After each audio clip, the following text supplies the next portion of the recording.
In this presentation, we are going to discuss solve problem 2 on translational mechanical systems. So, let's get started. Find the transfer function gs equal to x1s over f of s for the system given below. One mechanical system is given to us, and if we observe this system carefully, we can see that there are two masses m1 and m2, each of mass equal to 1 kg. The mass m1 is connected with a spring which is attached with a fixed support from one side, and the spring constant of the spring is equal to 1 Newton per meter. Between these two masses there is a spring and a damper. The spring constant of the spring K2 is equal to 1 Newton per meter, and the coefficient of viscous friction of this damper is B2, which is equal to 1 Newton second per meter. A force F of t is applied on mass m2 to the right hand side, and due to which there is a displacement on mass m2 which is x2t to the right hand side, and the subsequent displacement in mass m1 is x1t. Moreover, this fixed support is not frictionless. There is a friction between the masses and the fixed support, and the coefficient of friction between the mass m1 and the fixed support is b1, which is equal to 2 Newton seconds per meter, and the coefficient of friction between the mass m2 and the fixed support is b2, which is equal to 1 Newton second per meter. And in this translational mechanical system, we need to find out the transfer function gs, which is equal to x1s over f of s, where x1s is the Laplace transform of x1t and f of s is the Laplace transform of ft. So I want you all to observe this translational mechanical system carefully, and then after that we will move on to the solution. I hope you are done. So moving on to the solution, if we observe this translational mechanical system, we can see that this is also an example of 2 degrees of freedom. That is, each mass can be moved horizontally if the other mass is kept still. This problem is similar to the one we discussed in the previous lecture, and we will solve this problem with the same method. So we know that we require 2 equations of motion in order to describe this system. The first equation of motion will be of mass m1, and the second equation of motion will be of mass m2. And in order to create the equations of motion, we have to draw the free body diagrams. So firstly, let us draw the free body diagram of mass m1. So let us consider this mass m1 separately, and now we will follow the same steps that we used in the previous lecture. We will follow 3 different steps. In the first step, we will hold the mass m2 as still, and we will move the mass m1 to the right hand side and observe the forces acting on mass m1, and we will plot those forces in this diagram. Then in step number 2, we will hold this mass m1 and move this mass m2 to the right hand side and observe the forces acting on mass m1 in this situation. And in the third step, we will have our free body diagram of mass m1. Let's start with step number 1. So what will happen if we hold the mass m2 and move the mass m1 to the right hand side? Yes, there will be 3 changes. Number 1, the spring will elongate because this mass is moving to the right hand side. Number 2, the spring will compress because we are holding this mass m2 and it is not moving, and the mass m1 is moving to the right hand side, so this spring will compress. And similarly, this damper will also compress. So there will be 3 visible changes if we hold the mass m2 and move mass m1 to the right hand side. Now let us observe the forces on mass m1 in this situation. If this spring elongates due to the motion of mass m1 to the right hand side, it will try to regain its original position by applying a force to the left hand side. So the first force on mass m1 will be the restoring force of spring, which is 1 multiplied with x1t, where the spring constant is equal to 1 and the displacement in spring is x1t, which is equal to the displacement of mass m1. Moreover, we can see that there is a friction between mass m1 and the fixed support, and the coefficient of friction is 2 Newton second per meter. It means that when the mass m1 is moved to the right hand side, this friction will oppose the change in relative motion by applying a force on the left hand side. So the force due to friction between this mass m1 and this fixed support will be 2 multiplied with dx1t over dt, where the coefficient of friction is 2 Newton seconds per meter and the velocity of mass m1 is dx1t over dt. And we know that the force due to friction is the coefficient of friction multiplied with the velocity of the system. And the direction of this frictional force is towards the left hand side, as this force is opposing the relative motion. Now the third force is the force due to acceleration. If we move this mass to the right hand side, then due to its own mass, which is 1 kg, m1 will resist the change in its motion. And this opposing force is equal to 1 multiplied with d square x1t over dt squared. We know that the force due to acceleration is m multiplied with a, where m is the mass of the system, which is 1 kg in this case, and a is the acceleration, which is d square x1t over dt squared. And the direction of this force is towards the left hand side because it is opposing the change in its position. Now, what will be the direction of restoring force of this spring on this mass? Yes, it will be on the left hand side because this mass m2 is kept still and we are moving this mass m1 to the right hand side. And due to this spring and this damper will compress and they will try to regain their original position by applying a force on the left hand side. So this spring will apply a force on the left hand side on this mass m1 and it will be equal to 1 multiplied with x1t, where the spring constant is equal to 1 and the displacement in spring is x1t. In the same way, the force due to this damper will be 1 multiplied with dx1t over dt, where the frictional constant is equal to 1 Newton second per meter and the velocity of mass m1 is dx1t over dt.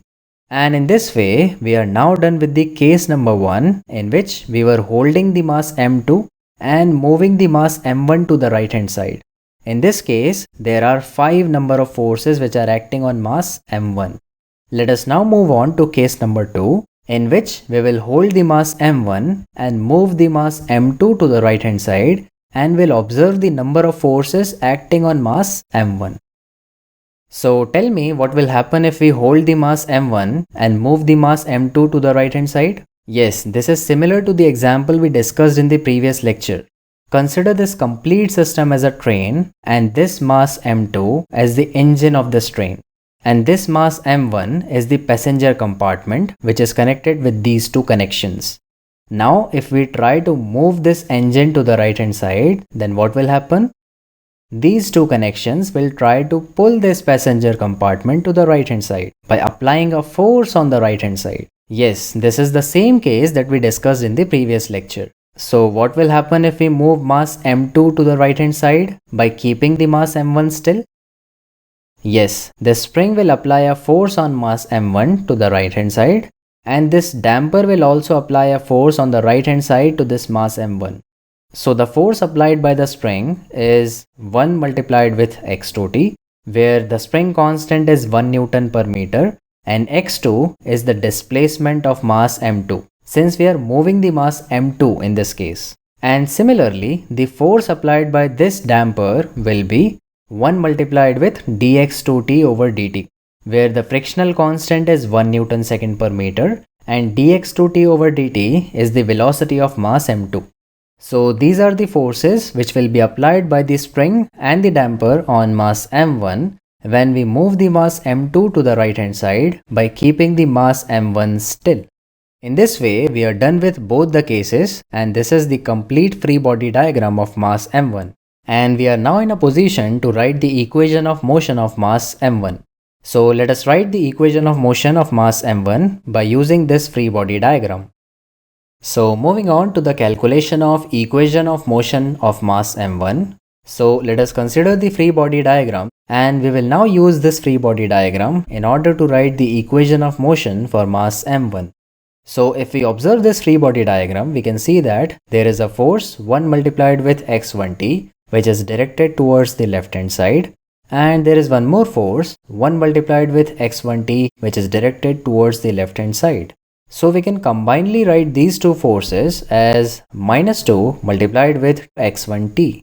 Similarly, this force 2 multiplied with dx1t over dt is directed towards the left hand side, and this force 1 multiplied with dx1t over dt is directed towards the left hand side. We can combinedly write these two forces as -3 multiplied with dx1t over dt. Now, This force d square x1t over dt squared is directed towards the left hand side. So we can write this force as minus of d squared x1t over dt squared. Now this force 1 multiplied with x2t is directed towards the right hand side. So we can write this force as plus 1 multiplied with x2t. And lastly, this force 1 multiplied with dx2t over dt is directed towards the right hand side. So we can write this force as plus 1 multiplied with dx2t over dt. Now from the Newton's law of motion we can say that the sum of all the forces acting on a body is equal to 0. And hence we can say that the algebraic sum of all these forces will be equal to 0. And this is the equation of motion of mass m1. Now if we apply the Laplace transform on this equation, we will have minus 2x1s minus 3 multiplied with sx1s minus s squared x1s plus x2s plus s multiplied with x2s equal to 0. Now, if we rearrange this equation, we will have x1s multiplied with s squared plus 3s plus 2 equal to x2s multiplied with s plus 1. So in this way, we are now done with the equation of motion of mass m1. We will now move on to calculate the equation of motion of mass m2. And for that sake, firstly we have to create the free body diagram of mass m2. So we will now move on to draw the free body diagram of mass m2. So moving on to draw the free body diagram of mass m2, let us consider the mechanical system given in the problem one more time. And now we have to draw the free body diagram of mass m2. So let us consider the mass m2 separately. And we will now analyze the forces acting on mass m2 in two different cases. In the first case, we will hold the mass m1 and move the mass m2 to the right hand side and observe the number of forces acting on mass m2. And in the second case, we will hold the mass m2 as still and move the mass m1 to the right hand side, and in this situation, we will analyze the number of forces acting on mass m2. So let's start with case number 1. So what will happen if we hold the mass m1 as still and move the mass m2 to the right hand side? Yes, this spring and this damper will elongate and they will try to regain their original position by applying an opposing force to the left hand side. So we can say that this spring and this damper will apply a force on mass m2 to the left hand side. Now let's analyze the number of forces acting on this mass m2 when we are moving the mass m2 to the right hand side by holding the mass m1 as still. So the first force is the applied force f of t, which is directed to the right hand side. Now the first opposing force is the restoring force of this spring, which is 1 multiplied with x2t, and it is directed to the left hand side, where the spring constant k2 is equal to 1 Newton per meter and the displacement of spring is x2t, and the direction of this spring is towards the left hand side. The second opposing force acting on mass m2 is the force of this damper, which is 1 multiplied with dx2t over dt, where the coefficient of viscous friction B2 is equal to 1 Newton second per meter and the velocity of mass m2 is dx2t over dt. Now we can see that there is a force of friction between mass m2 and this fixed support, and the coefficient of this friction is B2, which is equal to 1 Newton second per meter. And this force of friction will oppose the relative motion. So this force will also act in the left hand side, and it is equal to 1 multiplied with dx2t over dt, where the coefficient of friction is 1 Newton second per meter and the velocity of mass m2 is again dx2t over dt. Now the next force is the force due to acceleration, which is 1 multiplied with d squared x2t over dt squared. If we try to move this mass m2 to the right hand side, then due to its own mass, which is equal to 1 kg, m2 will try to resist the change in its own position. And that opposing force is the force due to acceleration, which is m multiplied with a, where m is the mass of m2, which is 1 kg, and a is the acceleration, which is d squared x2t over dt squared. So these are the total number of forces acting on mass m2 when we try to move the mass m2 to the right hand side by holding the mass m1. And in this way, we are now done with case number 1. We will now move on to case number 2. So moving on to case number 2, in which we will analyze the forces acting on mass m2 when we will hold the mass m2 as still and move the mass m1 to the right hand side. So what will happen if we hold the mass m2 and move the mass m1 to the right hand side? Yes, this spring and this damper will compress, as this mass m2 is at rest and we are moving this mass m1 to the right hand side. And what will be the effect of this situation on mass m2? Yes, this spring and this damper will apply a force on this mass m2 to the right hand side, as they will try to regain their original position. So let's analyze the number of forces acting on mass m2 when we hold the mass m2 as still and move the mass m1 to the right hand side. The first force is the force due to this spring, which is 1 multiplied with x1t, and it will be directed towards the right hand side, where the spring constant is k2, which is equal to 1 Newton per meter, and x1t is the displacement of this mass m1. Similarly, the second force is the force due to this damper, which is equal to 1 multiplied with dx1t over dt, and it is directed towards the right hand side on mass m2, where the frictional constant is b2, which is equal to 1 Newton second per meter, and the velocity is dx1t over dt, which is the velocity of mass m1. And this force is directed towards the right hand side. So these are the two forces which will act on mass m2 when we hold the mass m2 as still and try to move the mass m1 to the right hand side. And these are the total number of forces acting on mass m2 in this translational mechanical system. And we can say that this is the free body diagram of mass m2. And now we are in a position to calculate the equation of motion of mass m2 by using this free body diagram. So we will now move on to calculate the equation of motion of mass m2. So moving on to the calculation of equation of motion of mass m2. So let us consider the free body diagram that we created in the previous section, and we will now use this free body diagram in order to calculate the equation of motion of mass m2. In this case, I want you all to write this equation of motion on your own. Pause this video and try to write the equation of motion on your own. I hope you are done. So let's check that how many of you have done it correctly. If we observe this free body diagram, we can easily write the equation of motion as f of t plus x1t plus 1 multiplied with dx1t over dt minus x2t minus 2 multiplied with dx2t over dt minus d squared x2t over dt squared equal to 0. We can see that this force Ft is directed towards the right hand side, so this will be taken as positive. Similarly, this force 1 multiplied with x1t is towards the right hand side, so it will be taken as positive. In the same way, this force 1 multiplied with dx1t over dt is towards the right hand side, so we will take this force as positive. Now, this force 1 multiplied with x2t is towards the left hand side, so we will take this force as negative. This force dx2t over dt and dx2t over dt are directed towards the left hand side, so combinedly we can write these two forces as minus 2 multiplied with dx2t over dt. And lastly, this force d square x2t over dt squared is directed towards the left hand side, so we can write these forces as minus of d square x2t over dt squared. Now from the Newton's law of motion, we can say the sum of all the forces acting on a body is equal to 0. And that's why the algebraic sum of all these forces will be equal to 0. And this is the equation of motion of mass m2. Now, if we transpose these three terms to the right hand side and take the Laplace transform, we will have f of s plus x1s plus s multiplied with x1s equal to x2s plus 2s multiplied with x2s plus s squared multiplied with x2s.